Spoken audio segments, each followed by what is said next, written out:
are no seats for the poor. Michelle, my son's mill, stood blocking the path between the bride and groom. The bride, Emily, seemed utterly perplexed by her mother's actions. So were we.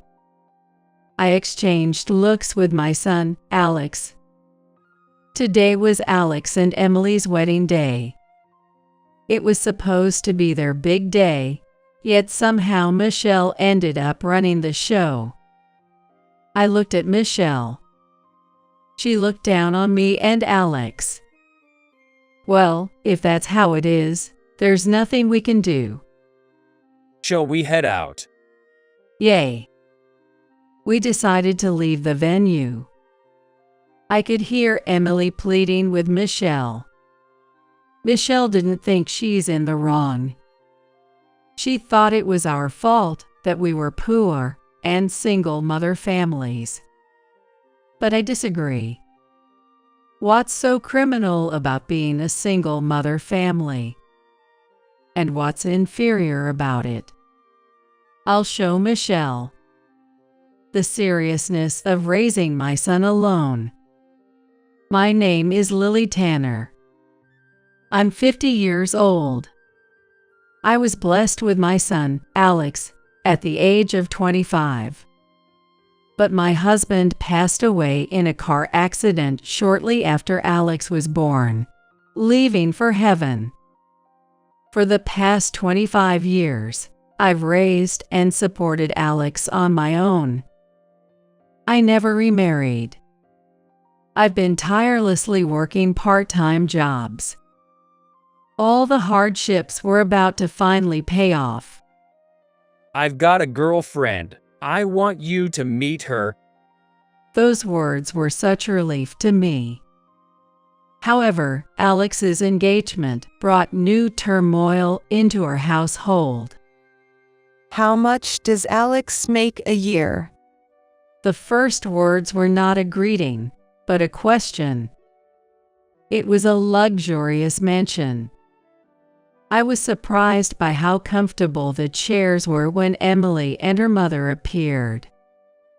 Well, as Alex hesitantly disclosed his salary, Michelle snorted arrogantly. Is that all? Mom, stop it. Emily frowned. I must have had a similar expression. How rude, was my honest opinion of Michelle. Thank you for coming today, Emily said, trying to mend the atmosphere. I've brewed some tea. It's my favorite tea. Please stop it, Emily. It's not like these people would know the difference anyway. Mom. Emily's face fell. Sitting opposite Emily, Alex spoke up. Maybe I can't tell the difference in taste, but I'd like to hear what Emily has to say. Alex, thank you. A smile finally appeared on Emily's face. Michelle looked on at their exchange with evident displeasure. She seemed unhappy with Emily and Alex's relationship. May I have a moment? What is it? Michelle gestured for me to follow her to another room. She didn't want to make Emily any more uncomfortable. That meant the upcoming conversation was bound to be unpleasant. What kind of nerve do you have? Excuse me. Your son, what nerve does he have, approaching my daughter, with such a low income? Michelle raised her voice hysterically. I was speechless. Alex graduated from a top university and works at a decent company. And that's where he met Emily. Meaning, in terms of income, they were compatible. In such a situation, she was only criticizing Alex. The heir to this house is her brother, so she will eventually leave and marry into another family. So are you dissatisfied because your daughter will become our family? Of course. Michelle was red-faced with excitement. I had a detective investigate. You're a single mother family, aren't you? And what of it? I tilted my head. I've never felt inferior about being a single mother family. Sure, there were days when I came home late. Maybe I made Alex feel lonely at times. But as a result, Alex grew up to be a good person.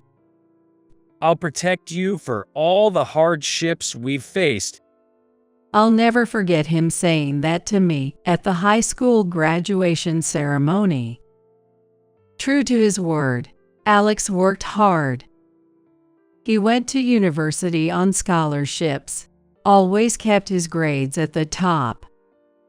After he graduated, he got a job at his current company and repaid his student loans on his own. I'm proud of my son. Being insulted like this, I couldn't stay silent. With all due respect. Let me guess, you irresponsibly had a child, and the man ran off. How shameful. Well, you really have a terrible imagination, I said, barely containing my anger. Michelle's brows furrowed. What did you say?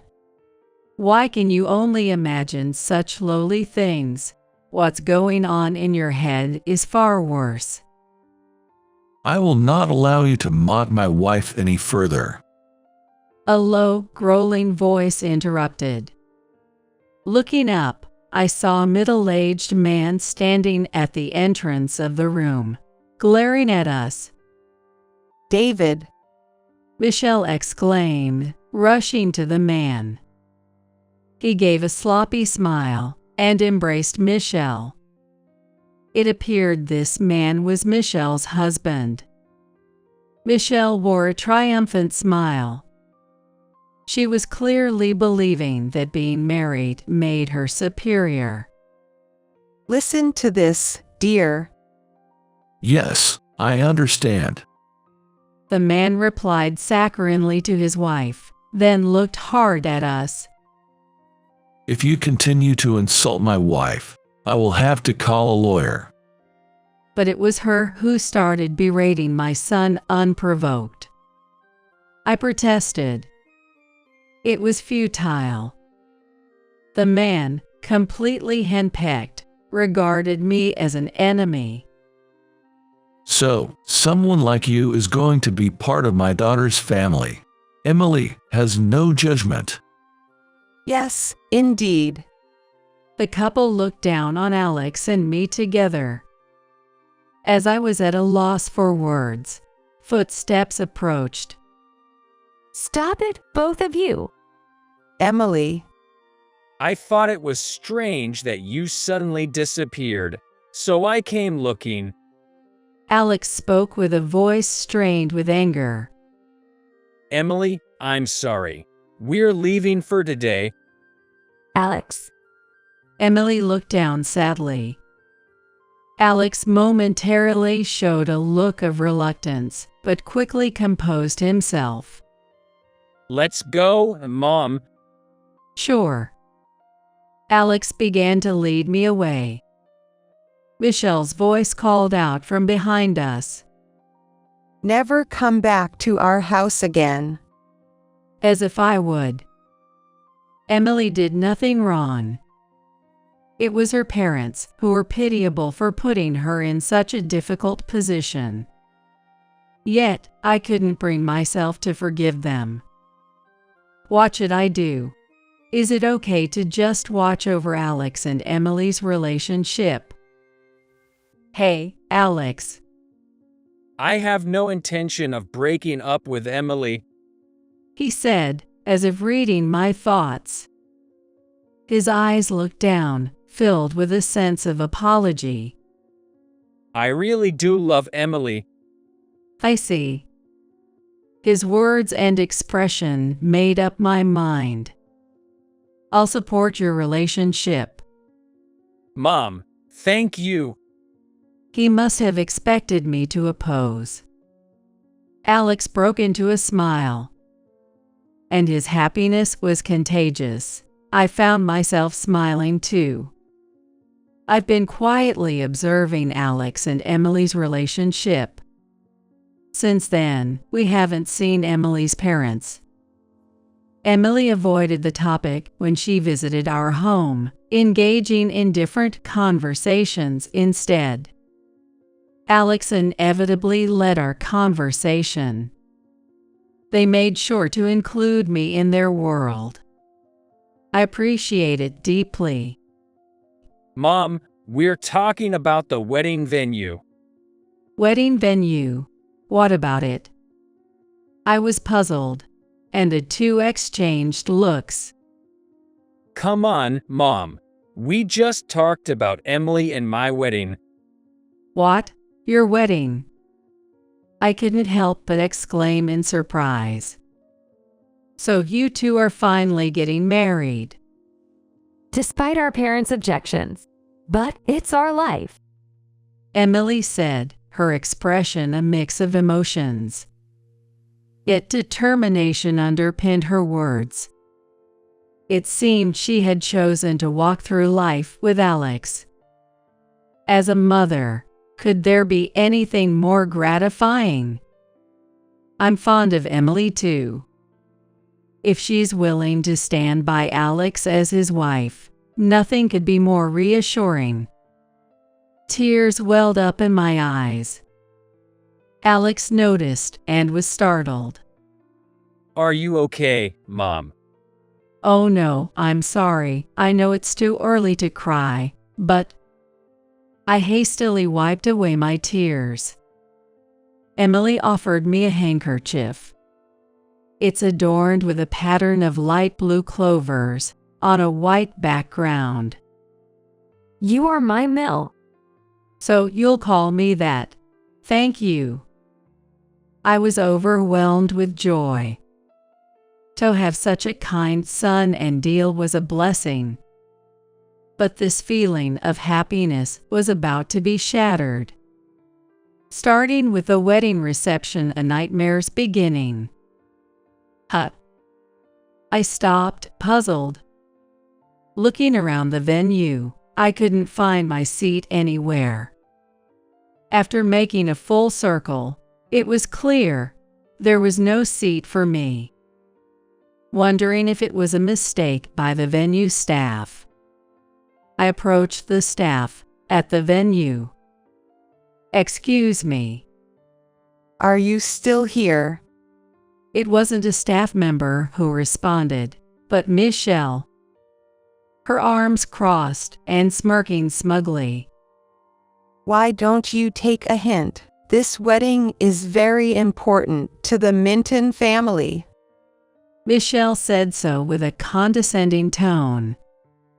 Indeed, she had taken over arranging the entire ceremony. All the plans Emily had made were dismissed, and Alex's opinions were ignored. Mom, hold on, wait. Emily and Alex, unable to stand by any longer, came over. Michelle inserted herself between them, standing protectively like a mother shielding her child, right between the bride and groom. Then she said those words. There are no seats for the poor. I see, that's the reason. So, Michelle never intended to provide a seat for me from the start. Realization dawned on me, accompanied by a sense of emptiness. Shall we go? Yay. Alex took my hand, and we began to walk away unsteadily. Emily seemed to be pleading with her mother, but Michelle remained indifferent. And so, the nightmare of a wedding came to an end. As we got into the car, Alex's smartphone rang. It was Emily. Are you both okay? Yay, Sorry for leaving you alone there. It's not your fault. It's my parents to blame. Emily's voice was clearly downcast. Alex must have wanted to stay by her side. I looked up and said, "You should stay with Emily. But what about you, Mom? I can make it home on my own." I tried to remember how to smile, but my expression remained strained. I am sorry, Mom. After hesitating, Alex decided to return to the venue. Driving home, I pondered, what's so wrong with being a single mother family? Michelle had mentioned using a detective. Then, she must have investigated Alex as well. She doesn't understand a thing about my son. But maybe that's for the best. With that thought, I caught myself. What was I planning to do? It's obvious, isn't it? To retaliate against that hateful woman. I had all the cards I needed. Michelle had only paid attention to what suited her, oblivious to the rest.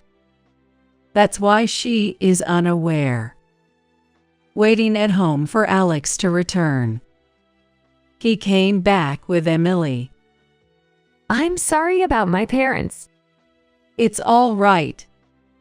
I had regained my composure. Seeing my calm demeanor, they both seemed relieved. Exchanging relieved glances, I told them, "Alex, I'll contact Grandpa." What? Are you calling my grandpa?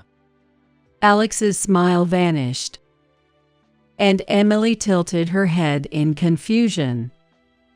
What's wrong? My grandfather is the president of Dale Corporation. Oh, really? Emily seemed to grasp the situation. She said with her expression one of alarm, Is there no other way? "We've reached our limit," I said, almost moaning. My Phil, John, promised me, after my husband passed away, that he would solve any problem if we ever faced one. That's right. On the day my husband never returned from an accident. Shall we take Alex in? It must be hard with just a woman's hand. John had offered, but I shook my head. I will raise Alex on my own. Okay, I got it. In that case, John made a promise to me. And now the moment to fulfill that promise had arrived. My father was meant to inherit Dale Corporation. Alex said, looking down. I had no idea you came from such a distinguished lineage. I'm sorry for keeping it a secret, but I hated the idea of being evaluated because of my family's background. I understand that, but I wish you had told me. Emily's voice was filled with sadness. It was understandable. Dale Corporation is a globally renowned conglomerate. Because Michelle made an enemy of someone with such a powerful backing. The Minton family will be over. The retaliation began immediately. My parents' clients seem to be pulling away from us one after another. Is that so? I nodded, unsurprised. Since then, Emily had only returned home once to collect her belongings, and had stayed away from her parents' house. She's been living with us. She's been helping out with household chores within her capacity. But the figure she cut was far from that of a blissful new bride. Emily was caught between her family and her new home. The strain was undeniable. Alex, noticing her exhaustion, worried about her constantly. He would bring home her favorite sweets after his work and made sure to listen to her feelings whenever possible. If this continues, my family will end up destitute. There's nothing we can do. I sighed back at her tearful plea.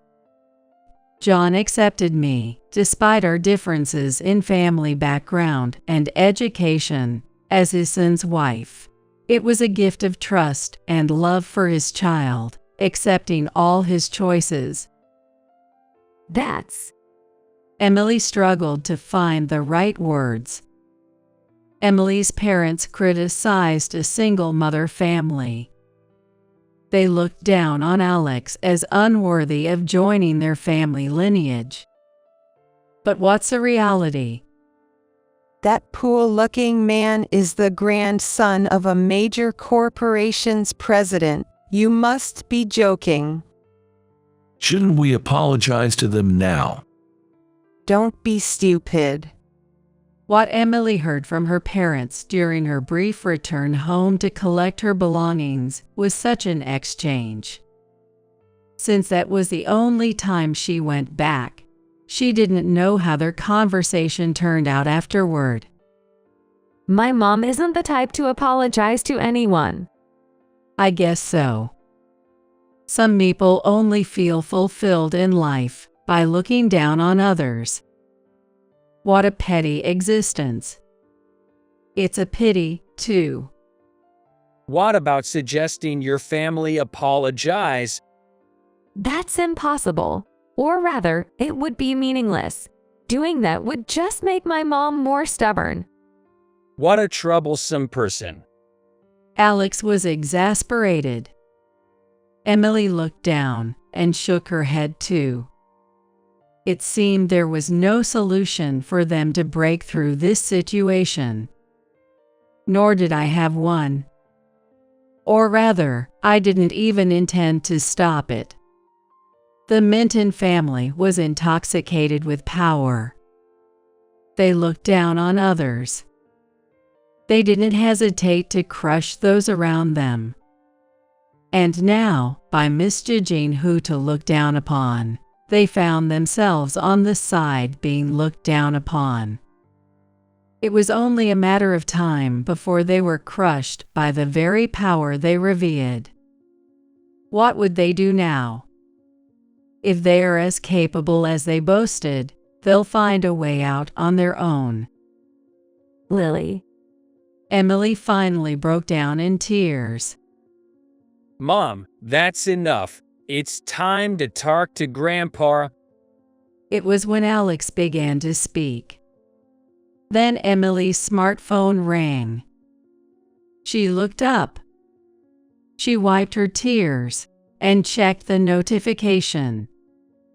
Her eyes widened. It's from my mom. Go ahead and answer. They must have their side of the story. Okay. Encouraged by me, Emily obediently answered the phone. A loud voice could be heard even on our end. You traitor, running away as soon as the family is in danger. Aren't you ashamed? I'm not running away. Emily seemed a bit offended. That's probably right. She's not running from anyone. She's facing reality, both yesterday and today. While she worries about her family home, she chooses to stay with us. Not to appease us, but to stop me. Emily's tone became firmer. Mom, do you see now? This is what happens when you judge people superficially. Don't speak as if you understand. Michelle's voice was filled with rage. In contrast, Emily remained calm. Perhaps her struggles had given her a clarity of vision. Why did you have to be so cruel? I wanted my new family to get along. But Mom, you couldn't do that. That woman is not worthy of our family. Michelle had narrowed her disdain solely to me. I bit my lip. Yes, It was me. I was born into an ordinary family with neither impressive education nor looks. Yet, someone accepted me, loved me, saying I was enough. He was an heir, and at first, I was hesitant. But eventually, we were drawn to each other and decided to marry. You won't regret it, right? That's all John asked. How could I? That was my husband's response, a face I'll never forget. His warm, dependable profile, promising to protect me. However, my husband's promise did not last long. Leaving for heaven alone, my beloved. Tell Michelle. What should I convey? Shaking off my self-mockery, I spoke in my usual tone. To give you a chance. What a proposition I was making. I couldn't even tell what expression I was wearing. I myself wasn't aware. John will come, and you can directly argue that this treatment is unjust. As you wish. It seemed my voice reached without Emily's intervention.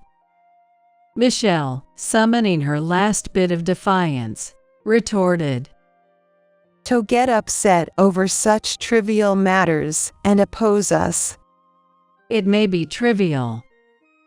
I pondered.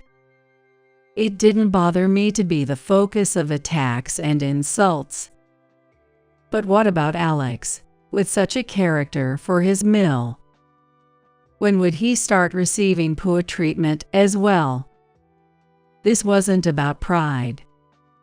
This was a mother's battle to worry for and protect my child. Michelle didn't seem to understand that. What began as a direct confrontation turned out quite pitiful. I'm sorry. For what exactly are you apologizing? Upon entering, Michelle's husband immediately apologized. John, seated comfortably on the sofa, observed the couple. Michelle looked down on her husband with disdain. You. Boy, you should apologize, too. This is entirely our fault. Michelle's husband began to sob. I stood beside John. Alex and Emily were not allowed to be present. John deemed it too harsh a scene for them to witness. Entirely. My father-in-law's eyebrows twitched. Explain specifically. What did you do, and what was wrong with it? Well, Michelle's husband fell silent, seemingly unable to answer the question. Not surprising. They didn't truly believe they were in the wrong. They were just apologizing to appease John, waiting for the storm to pass. Like children scolded by a teacher. So you apologized to us without knowing what you did wrong. that is, well, Michelle's husband looked troubled, turning to his wife. Michelle managed a strained smile. The misunderstanding about not preparing a seat for Miss Tanner, right? We are truly sorry. A misunderstanding. I raised my voice. I remember clearly. You told me there are no seats for the poor. What are you talking about? Michelle feigned ignorance, her face a picture of confusion. I was dumbfounded. With John present, Michelle tried to pretend as if the inconvenient truth had never happened. How dreadful you are. You're the one with a persecution complex. Stop slandering us. That's enough. John said, clearly fed up. So you claim it was all a misunderstanding. Of course.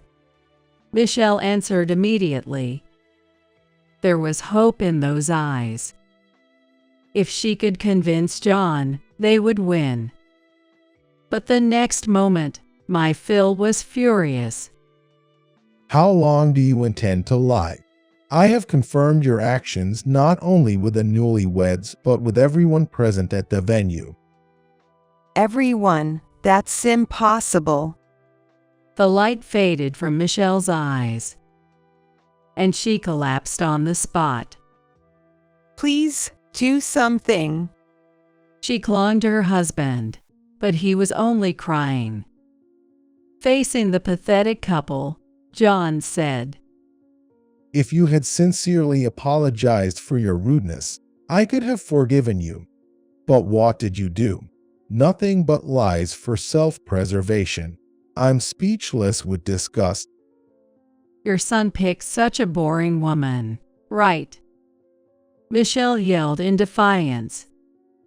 Weren't you frustrated that such a woman became your son's wife? Do you hate Lily that much? John's expression turned to one of pity. Michelle exclaimed loudly, Yes, I couldn't stand her. That's why I was mean to her. For just that, why must I face such consequences?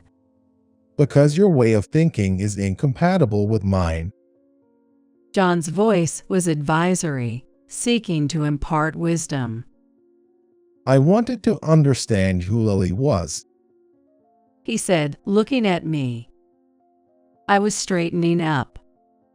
John had an aura of an enlightened sage. My son wouldn't choose a strange woman. So, I thought, this woman must have her charms. I wanted to discover those charms by talking to her.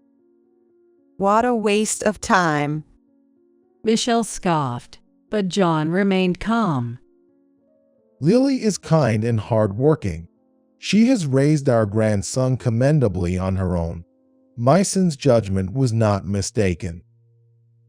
That makes sense. Michelle's husband seized the opportunity to curry favor with John. He seemed to be looking for a chance to seek forgiveness. My wife is completely different. She lacks judgment in people. That's why she targeted Lily and Alex. You are cowardly. What? Michelle's husband was taken aback. John's face slightly frowned. Do you intend to push all the blame onto your wife? Firstly, you're also at fault for choosing a woman without judgment. That is. That's enough. Michelle shouted. Everyone's gaze shifted towards her. Michelle twisted her lips. President, you just want to side with Lily, don't you? That would be obvious. John nodded. If that's the case, talking is pointless. I agree. John nodded again, and Michelle had already turned on her heel. Let's go. It's useless to say anything more. From here on, we'll have to figure out how to rebuild the company on our own. Don't talk like it's easy. With the president's pressure, all our clients have left. Her husband's feeble attitude seemed to displease Michelle. Michelle said with a voice tinged with irritation, Then we'll find new clients. It won't be that easy. Her husband also exited the room, dragged along by Michelle's resolve. Left behind, I sighed. Thank you, John.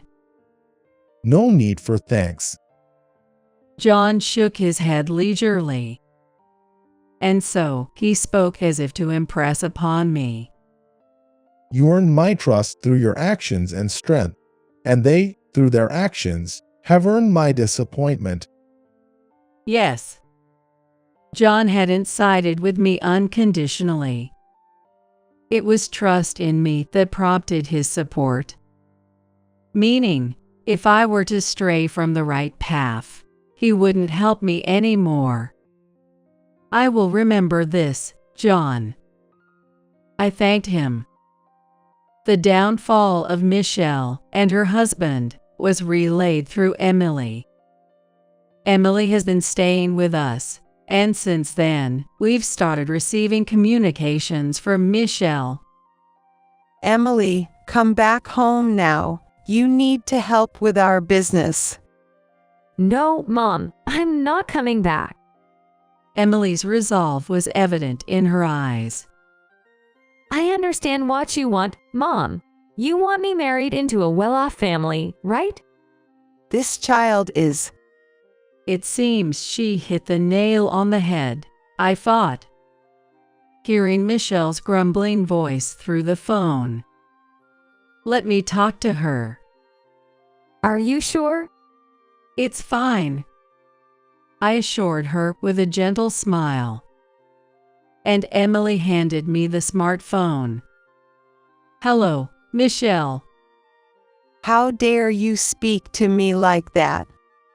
I'm not enjoying this conversation either, I replied, deciding it was time to settle things with Michelle once and for all. Also out of concern for Emily, I made an effort to speak in a calm voice. I've decided to forget about your meanness. What? Her baffled response came through. I continued.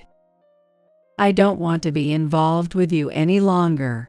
That's why I'm choosing to forget you. Hating someone is exhausting and brings me no benefit. Don't give me that noble talk. Michelle snarled like a carnivore. I won't forget you. I'll hold a grudge against you for life. Her voice made me understand why John hadn't accepted Michelle's apology. It was a chilling voice. Goodbye then. Give me back my daughter.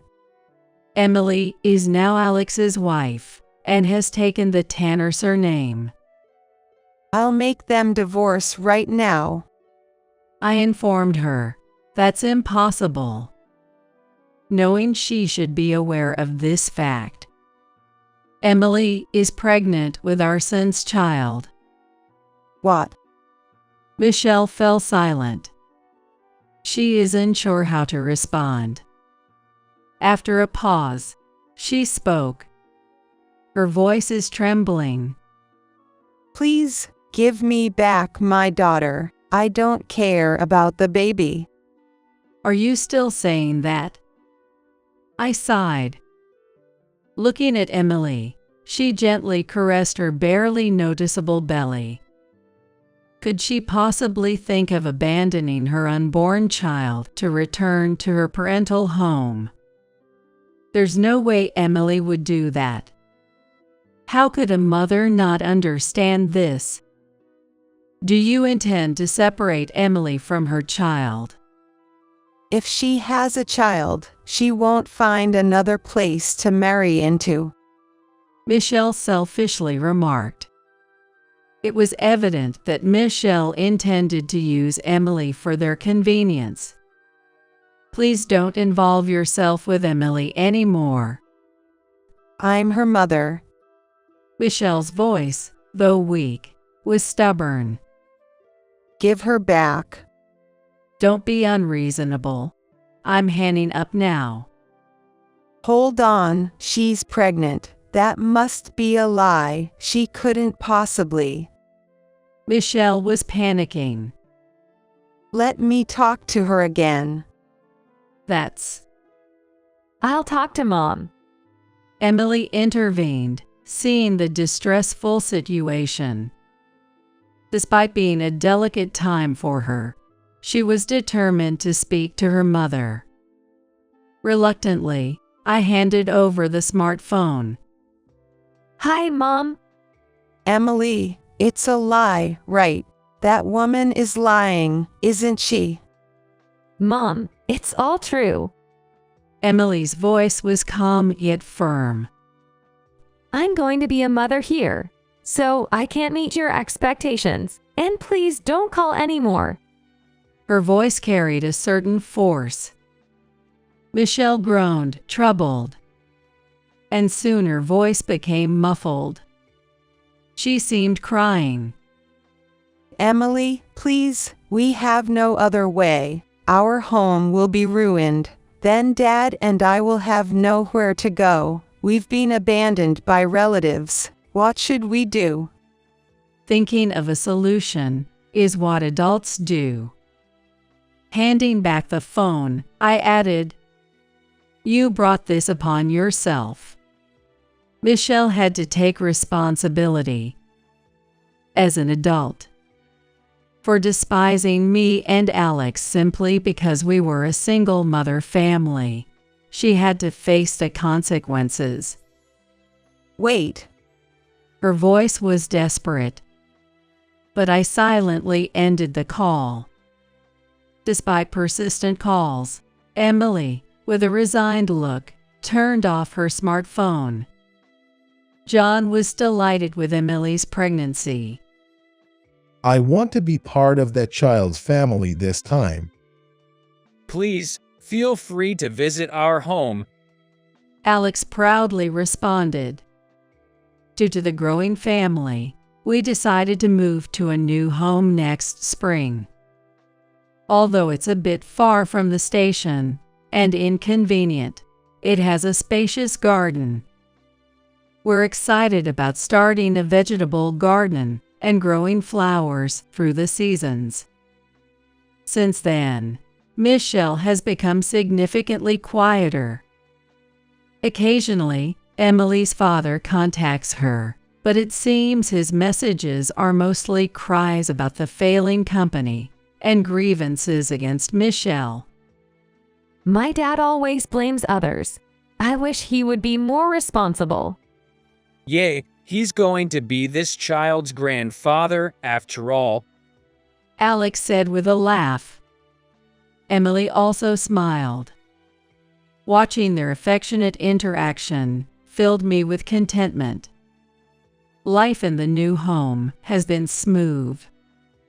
I've quit my job to focus on household duties. Emily continued to work until her pregnancy was well advanced, but now she's on maternity leave, staying at home. The baby born was a girl. Mary, it's such nice weather today, isn't it? The flowers are beautiful too. Emily cooed, and the baby in her arms smiled back. The girl named Mary looks like her father. Which do you like more, Mary, the flowers, or Mom? She smiles at both. Well, she's happy because her mom is beautiful. Alex joked, making Emily laugh. Let me hold her too. Here you go. I took my granddaughter Mary into my arms. She was newly born, a tiny life. Yet, I could feel her substantial weight in my arms. You're such a good girl. Yes, thanks to you. Emily's smile had evolved from its once carefree nature to one endowed with the intelligence of a mother. John is coming over for the winter break. Oh, then we need to start preparing. I handed Mary back to Emily and stood up. I'll help too. Thank you. Let's see, until the break we have. I glanced at the calendar. It was filled with various entries. Plans for the family, notes related to work. It felt like a testament to the passage of time that had flowed by.